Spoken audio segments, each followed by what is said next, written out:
Bueno, gente, ¿cómo andan? Vamos a hablar un poco rápidamente del SP500. Yo sé que ustedes son miembros del canal y quieren acceder a información o a contenido un poco más exclusivo para ustedes. Por eso es que, como siempre les digo, me pueden comentar en la caja de comentarios acciones, índices, cripto que ustedes quieren que les analice. Ahora, hoy por hoy, vamos a hablar del SP500. Yo sé que hay mucho miedo en el SP500 y justamente de esa palabra nos vamos a encargar hoy, del FUD, del miedo que hay en el mercado y del temor que hay de una recesión. Ahora, lo que tenemos que entender principalmente es que este miedo se expande no solamente al mercado de las acciones, al mercado de la bolsa, sino también al criptomercado. Vemos cómo claramente estamos en miedo extremo en Bitcoin. Vemos cómo además de eso, en las noticias ya empiezan a haber términos como por ejemplo recesión en Estados Unidos. Entonces, tenemos que tener en cuenta que hay un gran miedo en el mercado, que hay un miedo de que haya una recesión. Antes que nada, yo quiero entender principalmente cuál fue el fundamento por el cual cayó y si este fundamento es probable que se repita en el tiempo, porque principalmente tenemos que estar atentos a eso. Si fue una noticia esporádica o que ocurrió por una cuestión esporádica, por una causa esporádica, o si es una noticia, una consecuencia o una acción que puede perpetuarse o mínimamente reiterarse en el tiempo, en el medio plazo, y que puede hacer que esto siga cayendo aún más y que el precio vaya a una media de 55 periodos ya en el gráfico mensual. No hace falta decir que esto obviamente marcaría también la finalización del bull run en Bitcoin. Por eso es que quiero que hablemos del SP500, ya sea para la gente que tiene invertidas acciones en el SP500, que tiene el ETF del SP500 comprado, o por la cuestión que sea, quiero que analicemos el SP500 y las causas por las cuales está cayendo. Entonces, entendamos que principalmente el problema está viniendo por las medidas arancelarias que tomó Donald Trump. Vamos a resumirlo. Estas medidas arancelarias hacen que la inflación pueda seguir disparándose, porque obviamente los precios pueden seguir subiendo, y esto a su vez puede hacer que las tasas de intereses no bajen como se estaba planificando, porque si las tasas de interés bajan, evidentemente hay más demanda, hay más consumo y hay más chances de que haya inflación, porque es más fácil pedir un préstamo, es más fácil tomar deuda. El particular puede tomar deuda, es algo mucho más fácil cuando las tasas de interés bajan. Ahora, tenemos que entender que si hay riesgo de inflación, hay riesgo de que las tasas de intereses no sigan bajando con fuerza. Si las tasas de intereses no siguen bajando con fuerza, es muy, pero muy difícil que los activos de riesgo comiencen a subir con fuerza, como por ejemplo Bitcoin o como por ejemplo cualquier proyecto cripto e incluso también la renta variable en general, ¿no? A ver, el SP500 pertenece a la renta variable. ¿Por qué estamos diciendo que es más complicado? Porque para que la gente invierta en renta variable, ya sea en cripto o en acciones, tiene que haber facilidad de pedir préstamos. Y si las tasas de intereses no bajan, ¿qué quiere decir esto? Que es mucho más difícil pedir un préstamo. Entonces, en resumidas palabras, si se sostiene esta cuestión arancelaria de Estados Unidos, va a seguir cayendo el precio del SP500 y quizá también el de Bitcoin acompañe esta cuestión. Ahora, ¿qué especulo yo que va a suceder? Lo que yo especulo principalmente es que el PBI de Estados Unidos cerró negativo en estas últimas fechas, sí, y es verdad que también por eso esto está sucediendo en estos momentos, por eso estamos teniendo todas estas velas rojas en el SP500. Ahora, yo no creo que esta situación se extienda mucho en el tiempo, principalmente porque creo que una gran cuestión y algo que tenemos que tener en cuenta a la hora de analizar qué cálculo se hace para sacar el PBI, y mejor se los voy a mostrar en Google, es básicamente entender esta variable que tenemos acá, la de las importaciones. Las importaciones se restan, obviamente, al PBI y eso es lo que hace que el PBI de Estados Unidos haya sido preocupante o al menos negativo en función a lo que el inversor quiere ver para hacer subir el precio de la renta variable, ya sea Bitcoin o SP500. Entonces, tenemos que entender algo muy importante. ¿Por qué este número fue muy grande? ¿Por qué hubo un gran número de importaciones durante este último tiempo que hicieron que el PBI caiga en Estados Unidos? Principalmente esto sucedió porque al haber un régimen arancelario que hace que justamente los aranceles suban a la hora de los empresarios en Estados Unidos querer comprar productos fuera de Estados Unidos, antes de que tengan efecto esta subida de aranceles en las importaciones, los productores, los empresarios lo que hacen es adelantar esas importaciones, es decir, importar antes de tiempo, quizá incluso antes de que necesiten esos productos que importaron. ¿Para qué? ¿O por qué, mejor dicho? Bueno, porque obviamente saben que si estos productos los importan dentro de 2 o 3 meses, van a tener un arancel, el cual van a tener que pagar y les va a salir más caro importar ese producto. Entonces, hubo un claro adelantamiento de importaciones en Estados Unidos que hizo que justamente este número sea mucho más grande y este número se resta siempre a la hora de calcular el PBI. Como podemos ver, se le resta a las exportaciones, porque obviamente en cualquier país decente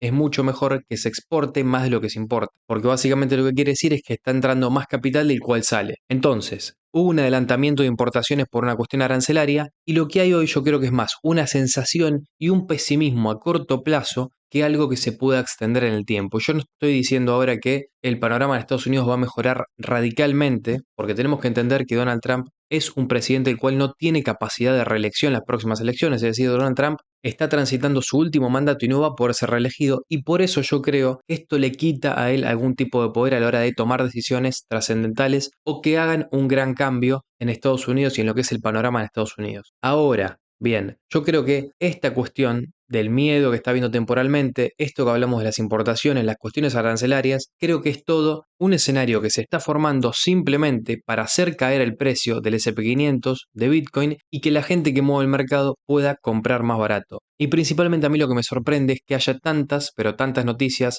con la palabra temor, con la palabra miedo. Me llama mucho la atención también que yo al ver los índices, en todos los índices haya miedo extremo, obviamente estoy hablando de los índices de miedo y codicia. En los últimos días hubo miedo extremo y no tenemos un precio, ya sea en el SP500 como en Bitcoin, que nos esté marcando ninguna finalidad de ninguna tendencia a largo plazo. En un gráfico semanal en el SP500 estamos sobre una media de 55, mientras que en Bitcoin seguimos en una tendencia alcista, reaccionando mejor a lo que reaccionamos en, por ejemplo, el SP500, y obviamente al estar sobre esta media de 55 seguimos en una tendencia alcista de largo plazo.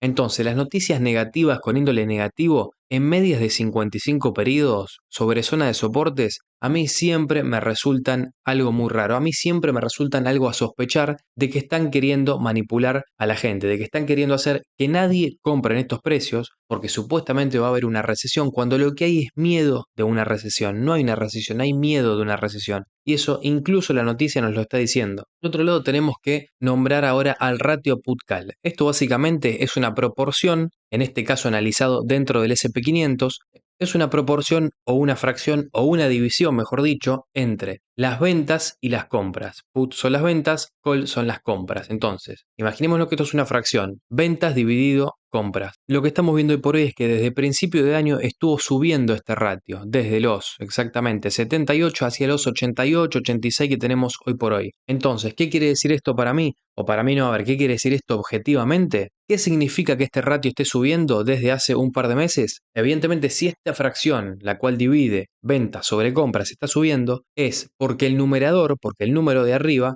está claramente siendo mayor al número de abajo. Obviamente después tenemos que analizar la proporción con la cual acelera las ventas sobre las compras. Ahora, claramente está habiendo más ventas que compras y esto no es raro que lo estemos diciendo porque lo podemos ver en la acción del precio. Lo que tenemos que entender e interpretar de este gráfico o de este ratio es que a medida que va subiendo el ratio y se separan, se dispersan más las compras de las ventas y eso hace que justamente aumente el ratio put-call, tenemos cada vez más miedo. Es decir, este ratio es un muy, pero muy buen índice de miedo en el mercado. Y como podemos ver siempre antes de una subida, a ver, para que se entienda, ¿no? El gráfico rojo es el precio del SP500, mientras que el gráfico azul es el ratio put-call. Siempre que vemos un retroceso en el precio acompañado con una pendiente positiva del ratio put-call, lo que vemos es simplemente un retroceso para seguir subiendo. Esto lo podemos ver muchas veces. Acá también tenemos lo mismo, vemos cómo sube el ratio put-call, ventas extremas. Posterior a eso que sucede, el precio comienza a subir en el SP500. Acá lo mismo. Y si bien es verdad que hoy no estamos en valores extremos de ratio put-call, es decir, no tenemos el ratio put-call totalmente alto, no estamos sobrevendidos, sí estamos subiendo hace bastante tiempo e incluso cuando tuvimos niveles parecidos a los actuales, como por ejemplo acá, vemos que el ratio put-call sube, aumentan las ventas y ¿qué pasa después de eso? El precio comienza a subir más. Y yo creo que en este gráfico lo vamos a poder ver mucho, pero mucho mejor. Cada vez que el ratio put-call sube o está subiendo, tenemos un retroceso. Ahora, lo que hay que entender es que este índice y este ratio no sube ni baja para toda la vida. Podemos ver que claramente vive oscilando, vive teniendo movimientos alcistas y movimientos bajistas, movimientos alcistas y movimientos bajistas. Cuando el ratio put-call, es decir, la línea azul, sube, quiere decir que aumentan las ventas, por eso el precio baja de ser alcista y comienza a ser negativo, comienza a ser bajista, como en este caso que estamos viendo, la línea azul descendente, quiere decir que aumentan las compras. Es decir, cada vez que baja quiere decir que aumentan las compras. Y vemos cómo el precio acompaña ese movimiento de subida. Y esto lo podemos ver siempre, acá también. El put call sube y el SP500, si bien es verdad que sube, sube con menos fuerza y después tiene un retroceso. Ahora, a partir de que el put call comienza a caer, desde abril del 2024 hasta el 15 de julio, el precio del S&P 500 sube con fuerza, sube con mucha más fuerza que en este lapso, en este pequeño lapso de tiempo. Acá otra vez lo mismo, put call subiendo, precio corrigiendo. Cuando el put call comienza a caer es porque las compras aumentan y ahí el precio comienza a subir. Entonces, para mí este put call actualmente puede subir un poco más, sí, tranquilamente puede subir un poco más. Ahora, si tenemos que establecer tendencias, nosotros ya desde el 5 de septiembre del 2023 estamos teniendo una clara tendencia bajista en este ratio. Vemos como siempre marcamos o tendemos, ¿no? Tendemos a marcar mínimos menores que los anteriores. Entonces, este put call puede subir un poco más, no obstante, cuando comience a caer, para mí el precio del S&P 500 va a subir y va a subir con fuerza. Porque si a vos te dicen, hoy el precio del S&P 500 está cayendo, el put call está subiendo, es decir, hay más ventas que compras, claramente. Vos lo que tenés que ver es si eso se va a perpetuar en el tiempo o se va a extender mínimamente en el tiempo o si estamos en una situación en la cual es provechoso comprar. Para mí es provechoso comprar. Si estamos viendo este gráfico desde el 2023 no estamos marcando máximos más grandes que los anteriores en el put call. ¿Qué quiere decir esto? Que siempre están predominando las compras, que el put call tiende a ser negativo, tiende a ser o menor, mejor dicho, la palabra no es negativo. El put call tiende a ser menor que en tiempos anteriores. Y si el put call tiende a ser menor que en tiempos anteriores, es porque el número que está abajo de la fracción, básicamente el número de las compras, es mayor que el de las ventas. Ahora, lo que tenemos que interpretar también es que justamente esto es una tendencia. Y para mí simplemente estamos en un rebote, que nosotros lo llamaríamos en función a la estrategia, un rebote alcista a la media para seguir cayendo. Acá estamos rebotando, el put call puede seguir subiendo durante unos días más o unas semanas más, claramente sí. Y esto puede hacer que el S&P 500 tenga alguna caída más. Y esto es importante decirlo antes de que piensen que lo que estoy diciendo yo es que el precio va a ser esto. No, yo no estoy diciendo eso. El precio del S&P 500 puede seguir cayendo un poco más. No obstante, para mí cualquier valor por debajo de la media móvil de 55 por esta zona es para aprovechar y no es para tener miedo.